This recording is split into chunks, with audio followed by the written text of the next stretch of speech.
10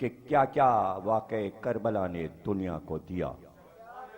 جنہیں فائدہ اٹھانا ہے وہ واقعہ کربلا سے فائدہ اٹھا رہے. رہ گیا یہ کہ یاد کیوں منائی جائے.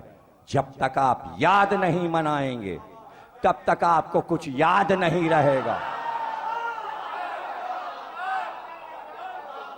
علم کا تعلق یادداشت سے ہے، حافظے سے ہے. جس چیز کو بھلا دیا نسیان ہو گیا. ارے غدیر بھول گئے تو بھول گئے. تو واقعہ کربلا تو یاد رکھو، واقعہ کربلا یاد رکھو. علم سمجھا تو دیگر قوموں نے پکارا ہمارے ہیں حسین. کیا نظر آیا ان کو حسین میں؟ کیا نظر آیا؟ کچھ نظر آیا ہے. جبھی تو حسین سے پیار ہے، جبھی تو حسین سے محبت ہے. میں شروع میں کہہ چکا اور تمام تقریروں میں کہہ چکا، علم نہیں آتا وہاں جہاں ضد ہو جاتی ہے، جہاں ضد ہو جاتی ہے. ضد قوم نوح کو، عاد و سمود کو ضد برباد کر گئی. جو سیکھنے والے تھے انہوں نے ضدیں چھوڑ دی. اگر جزیرہ عرب کے کافر ضد نہ چھوڑتے تو بت کیسے ٹوٹتے، بت پرستی کیسے چھوڑتے؟ تو چھوڑنا پڑی. تو حسین میں سب کچھ نظر آتا تھا، ان کے چہرے میں پورا دین تھا. اسی لیے اجمیر کے مزار سے اب تک آواز آ رہی ہے، شاہ ہست حسین، بادشاہ ہست حسین، دی ہست حسین، دی پناہ ہست حسین. اب تک آواز گونج رہی ہے، اب تک آواز گونج رہی ہے. اور حسین نے دین کو پناہ دے دی. دین نے پکارا میری مدد کرو. حسین نے پوچھا تجھے کیا کیا چاہیے، تجھے کیا کیا چاہیے؟ تو کشتی دین اسلام نے آواز دی، مجھے طوفانوں نے گھیرا ہے، میں ٹوٹ کر پاش پاش ہونے والی ہوں. لہروں پر تھمنا مشکل ہے، کشتی ڈگمگا رہی ہے. تو ایک بار آواز دی، اے نانا کے دین، اے کشتی اسلام، میں تجھے ڈوبنے سے بچا لوں گا. کیا بات ہے؟ کیا تجھ میں سوراخ ہے؟ پانی بھر رہا ہے، اکبر کے سینے کا لہو ہے. میں قاسم کی لاش کے ٹکڑے دے کر تجھے پاش پاش ہونے سے بچا لوں گا. علی اصغر کا گلا تجھے لہروں پہ ابھارے گا. اور اگر تیرے پتوار ٹوٹ گئے تو عباس کے ہاتھوں کو تیرے پتوار بنا دیے جائیں گے. اور اگر منزل پر جانے کے لیے تجھے بادبان کی ضرورت ہے تو زینب کی چادر لٹ رہی ہے اور نانا کے دین کا بادبان بن رہا ہے. تھم گئی کشتی اسلام، دین کی بقا قیامت تک کے لیے ہو گئی. عصر کا ہنگام تھا، حسین اپنی کل کائنات اپنے رب پر لٹا چکے تھے. اور اب آواز آ رہی تھی، آؤ تم بھی آؤ، تمہارا انتظار ہے. علی اصغر کی قبر بنا کر قبر سے اٹھے، خیمے کا رخ کیا. در خیمہ پر کھڑے ہو کر آواز دی، زینب اور ام کلثوم، تم پر حسین کا آخری سلام. رباب، سکینہ اور رقیہ، تم پر حسین کا آخری سلام. اے میری ماں کی دیرینہ کنیز فضہ، تجھ پر بھی حسین کا سلام. بیبیوں میں شور ماتم اٹھا، خیمے کا پردہ ہٹا. فضہ نے حسین کو خیمے میں بلا لیا، بیبیوں نے حسین کو گھیر لیا. بیویوں کا آخری سہارا کس طرح حسین کو رخصت کیا. کیا عالم تھا کہ چاروں طرف سے حلقہ بنا کر بیویوں نے ایسا گریہ کیا کہ زمین کربلا لرزنے لگی. سکینہ بی بی نے دامن تھام لیا. ارے بابا بہت پیاسی ہوں، بس اتنا کہا سکینہ جانے دو، شاید میں تمہارے لیے پانی لا سکوں. تو کہا پانی کا نام نہ لیجئے، چچا عباس کہہ کے گئے تھے کہ پانی آئے گا. سکینہ کو پانی، اب سکینہ پانی کا نام نہیں لے گی. حسین باہر آ گئے. جب حسین سوار ہوتے تھے عباس ذوالجناح کی لجام پکڑ کر لاتے تھے. قاسم و علی اکبر رکاب کو تھامتے تھے اور حسین کا بازو پکڑ کے زین پر سوار کر دیتے تھے. اب جو حسین باہر آئے، دائیں جانب دیکھا، بائیں جانب دیکھا، بس اتنا کہا ارے ہے کوئی میری سواری کا گھوڑا لانے والا، مگر کوئی آواز نہ آئی. یہ حسین کی تنہا آواز تھی کہ خیمے کا پردہ الٹ کر دو بیویاں باہر نکلیں. ایک حضرت زینب، ایک حضرت ام کلثوم سیاہ نقاب اور برقعے میں. ایک بہن نے لجام کو تھاما، ایک نے رکاب کو تھاما اور کہا بھائیا آج بہنیں سوار. حسین کی سواری رن کو چلی، حسین کی سواری رن کو چلی. پہلے حجت کو تمام کیا، سمجھایا کیا کرتے ہو.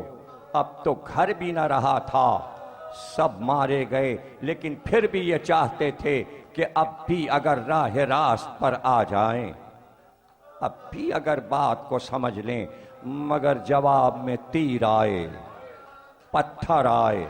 اب تو اس نے معبود تھا، باپ کی تلوار ذوالفقار کو نکالا جو احد میں چمکی تھی، جو خیبر و خندق میں چلی تھی. اب جو حسین نے ذوالفقار کو کھینچا تو لشکر بھاگتا ہوا نظر آیا.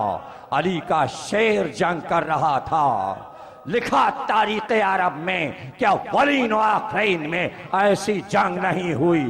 حسین نے چاہا کہ بتا دیں مجبور نہیں ہوں، لاچار بنا کر نہیں مارا گیا. اگر چاہتا تو فتوحات کر کے دکھاتا، مگر یہ کہہ کر تلوار رکھی جس کا جوان بیٹا نہ رہا. اب وہ جی کر کیا کرے جس کا 32 برس کا بھائی نہ رہا. اب وہ جی کر کیا کرے. تلوار نے عام میں رکھی اور آسمان کو دیکھا. یہ عصر کا ہنگام تھا، کمر کو باندھ لیا مضبوط. سجدہ آخر کا وقت آ رہا تھا. کوشش تھی لشکر کی حسین کو گھوڑے سے گرا دیا جائے. نیزوں پر نیزے چلے، تیروں پر تیر چلے. فاطمہ کا لال ذوالجناح پہ ڈگمگانے لگا. ایک بار گھوڑے کی گردن میں دونوں ہاتھوں کو ڈال کر ہرنے پہ سر رکھ دیا. حسین ڈگمگا رہے تھے. چاروں طرف انبیاء کی آوازیں تھی، پروردگار اگر حسین گھوڑے سے گر گئے تو کیا ہوگا. فرشتوں نے آواز دی ہم سنبھالیں. حسین نے منع کر دیا. انبیاء نے آواز دی ہم سنبھالیں. حسین نے منع کر. مگر جنگل سے ایک آواز آئی حسین فاطمہ آئے اور تمہیں گو. اب حسین چپ ہو گئے اور ایک بات حسین گھوڑے سے زمین پر آئے. دیوار کعبہ بیٹھ گئی، عرش گر پڑا. یہ عرش عظیم گرا تھا.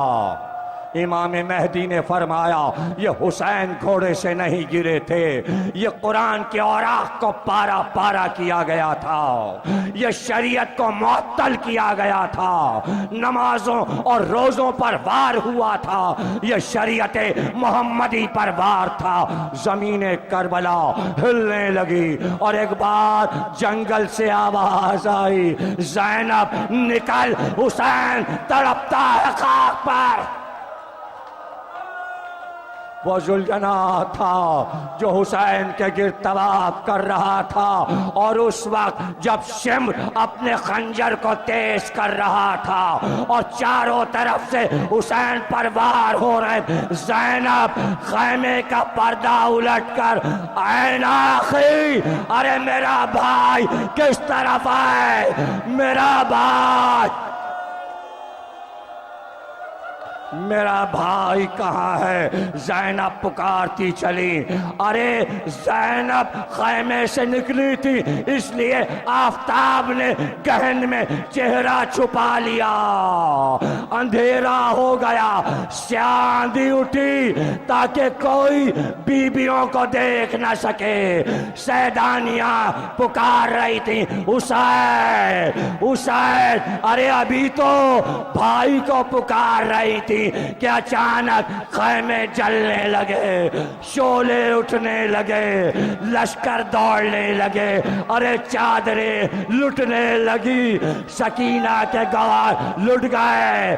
ابھی تو بیبیاں پکار رہی تھی، حسین حسین، ایک بار بیبیوں نے پکارا، عباس عباس عباس۔ شروع میں کہہ چکا اور تمام تقریروں میں کہہ چکا، علم نہیں آتا وہاں جہاں ضد ہو جاتی ہے، جہاں ضد ہو جاتی ہے۔ ضد قوم نوح کو، عاد و سمود کو ضد برباد کر گئی۔ جو سیکھنے والے تھے انہوں نے ضدیں چھوڑ دی۔ اگر جزیرہ عرب کے کافر ضد نہ چھوڑتے تو بت کیسے ٹوٹتے، بت پرستی کیسے چھوڑتے؟ تو چھوڑنا پڑی۔ تو حسین میں سب کچھ نظر آتا تھا، ان کے چہرے میں پورا دین تھا۔ اسی لیے اجمیر کے مزار سے اب تک آواز آ رہی ہے، شاہ ہست حسین، بادشاہ ہست حسین، دی ہست حسین، دی پناہ ہست حسین۔ اب تک آواز گونج رہی ہے، اب تک آواز گونج رہی ہے، اور حسین نے دین کو پناہ دے دی۔ دین نے پکارا میری مدد کرو۔ حسین نے پوچھا تجھے کیا کیا چاہیے، تجھے کیا کیا چاہیے؟ تو کشتی دین اسلام نے آواز دی، مجھے طوفانوں نے گھیرا ہے، میں ٹوٹ کر پاش پاش ہونے والی ہوں، لہروں پر تھمنا مشکل ہے، کشتی ڈگمگا رہی ہے۔ تو ایک بار آواز دی، اے نانا کے دین، اے کشتی اسلام، میں تجھے ڈوبنے سے بچا لوں گا۔ کیا بات ہے؟ کیا تجھ میں سوراخ ہے؟ پانی بھر رہا ہے، اکبر کے سینے کا لہو ہے۔ میں قاسم کی لاش کے ٹکڑے دے کر تجھے پاش پاش ہونے سے بچا لوں گا۔ علی اصغر کا گلا تجھے لہروں پہ ابھارے گا، اور اگر تیرے پتوار ٹوٹ گئے تو عباس کے ہاتھوں کو تیرے پتوار بنا دیے جائیں گے، اور اگر منزل پر جانے کے لیے تجھے بادبان کی ضرورت ہے تو زینب کی چادر لٹ رہی ہے اور نانا کے دین کا بادبان بن رہا ہے۔ تھم گئی کشتی اسلام، دین کی بقا قیامت تک کے لیے ہو گئی۔ عصر کا ہنگام تھا، حسین اپنی کل کائنات اپنے رب پر لٹا چکے تھے، اور اب آواز آ رہی تھی، آؤ تم بھی آؤ، تمہارا انتظار ہے۔ علی اصغر کی قبر بنا کر قبر سے اٹھے، خیمے کا رخ کیا، در خیمہ پر کھڑے ہو کر آواز دی، زینب اور ام کلثوم تم پر حسین کا آخری سلام، رباب سکینہ اور رقیہ تم پر حسین کا آخری سلام، اے میری ماں کی دیرینہ کنیز فضہ تجھ پر بھی حسین کا سلام، بیبیوں میں شور ماتم اٹھا، خیمے کا پردہ ہٹا، فضہ نے حسین کو خیمے میں بلا لیا، بیبیوں نے حسین کو گھیر لیا، بیبیوں کا آخری سہارا کس طرح حسین کو رخصت کیا، کیا عالم تھا کہ چاروں طرف سے حلقہ بنا کر بیبیوں نے ایسا گریہ کیا کہ زمین کربلا لرزنے لگی، سکینہ بی بی نے دامن تھام لیا، ارے بابا بہت پیاسی ہوں، بس اتنا کہا سکینہ جانے دو، شاید میں تمہارے لیے پانی لا سکوں، تو کہا پانی کا نام نہ لیجئے، چچا عباس کہہ کے گئے تھے کہ پانی آئے گا، سکینہ کو پانی، اب سکینہ پانی کا نام نہیں لے گی۔ حسین باہر آ گئے، جب حسین سوار ہوتے تھے عباس ذوالجناح کی لجام پکڑ کر لاتے تھے، قاسم و علی اکبر رکاب کو تھامتے تھے اور حسین کا بازو پکڑ کے زین پر سوار کر دیتے تھے۔ اب جو حسین باہر آئے، دائیں جانب دیکھا، بائیں جانب دیکھا، بس اتنا کہا، ارے ہے کوئی میری سواری کا گھوڑا لانے والا، مگر کوئی آواز نہ آئی۔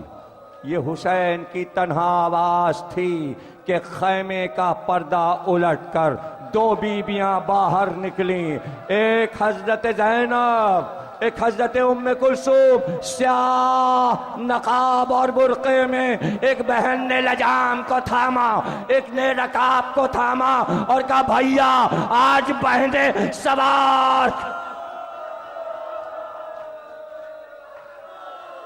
حسین کی سواری رن کو چلی، حسین کی سواری رن کو چلی، پہلے حجت کو تمام کیا، سمجھایا کیا کرتے ہو، اب تو گھر بھی نہ رہا تھا، سب مارے گئے، لیکن پھر بھی یہ چاہتے تھے کہ اب بھی اگر راہ راست پر آ جائیں، اب بھی اگر بات کو سمجھ لیں، مگر جواب میں تیر آئے، پتھر آئے۔ اب تو اس نے معبود تھا، باپ کی تلوار ذوالفقار کو نکالا جو احد میں چمکی تھی، جو خیبر و خندق میں چلی تھی۔ اب جو حسین نے ذوالفقار کو کھینچا تو لشکر بھاگتا ہوا نظر آیا، علی کا شیر جنگ کر رہا تھا۔ لکھا تاریخ عرب میں کہ اولین و آخرین میں ایسی جنگ نہیں ہوئی۔ حسین نے چاہا کہ بتا دیں مجبور نہیں ہوں، لاچار بنا کر نہیں مارا گیا، اگر چاہتا تو فتوحات کر کے دکھاتا، مگر یہ کہہ کر تلوار رکھی جس کا جوان بیٹا نہ رہا، اب وہ جی کر کیا کرے، جس کا 32 برس کا بھائی نہ رہا، اب وہ جی کر کیا کرے۔ تلوار نے عام میں رکھی اور آسمان کو دیکھا، یہ عصر کا ہنگام تھا، کمر کو باندھ لیا مضبوط، سجدہ آخر کا وقت آ رہا تھا۔ کوشش تھی لشکر کی حسین کو گھوڑے سے گرا دیا جائے، نیزوں پر نیزے چلے، تیروں پر تیر چلے، فاطمہ کا لال ذوالجناح پہ ڈگمگانے لگا۔ ایک بار گھوڑے کی گردن میں دونوں ہاتھوں کو ڈال کر ہرنے پہ سر رکھ دیا، حسین ڈگمگا رہے تھے، چاروں طرف انبیاء کی آوازیں تھی، پروردگار اگر حسین گھوڑے سے گر گئے تو کیا ہوگا؟ فرشتوں نے آواز دی، ہم سنبھالیں، حسین نے منع کر دیا، انبیاء نے آواز دی ہم سنبھالیں، حسین نے منع کر، مگر جنگل سے ایک آواز آئی حسین فاطمہ آئے، اور تمہیں اب حسین چپ ہو گئے، اور ایک بار حسین گھوڑے سے زمین پر آئے، دیوار کعبہ بیٹھ گئی، عرش گر پڑا، یہ عرش عظیم گرا تھا۔ امام مہدی نے فرمایا یہ حسین گھوڑے سے نہیں گرے تھے، یہ قرآن کے اوراق کو پارا پارا کیا گیا تھا، یہ شریعت کو معطل کیا گیا تھا، نمازوں اور روزوں پر وار ہوا تھا، یہ شریعت محمدی پر وار تھا۔ زمین کربلا ہلنے لگی، اور ایک بار جنگل سے آواز آئی زینب نکل، حسین تڑپتا ہے خاک پر۔ وہ ذوالجناح تھا جو حسین کے گرد طواف کر رہا تھا، اور اس وقت جب شمر اپنے خنجر کو تیز کر رہا تھا اور چاروں طرف سے حسین پر وار ہو رہے، زینب خیمے کا پردہ الٹ کر عین آخی، ارے میرا بھائی کس طرف آئے، میرا بھائی، میرا بھائی کہاں ہے؟ زینب پکارتی چلی، ارے زینب خیمے سے نکلی تھی، اس لیے آفتاب نے گہن میں چہرہ چھپا لیا، اندھیرا ہو گیا، سیاہ آندھی اٹھی تاکہ کوئی بیبیوں کو دیکھ نہ سکے، سیدانیاں پکار رہی تھی حسین حسین، ارے ابھی تو بھائی کو پکار رہی تھی کہ اچانک خیمے جلنے لگے، شعلے اٹھنے لگے، لشکر دوڑنے لگے، ارے چادریں لٹنے لگی، سکینہ کے گوار لٹ گئے، ابھی تو بیبیاں پکار رہی تھی حسین حسین، ایک بار بیبیوں نے پکارا عباس عباس عباس،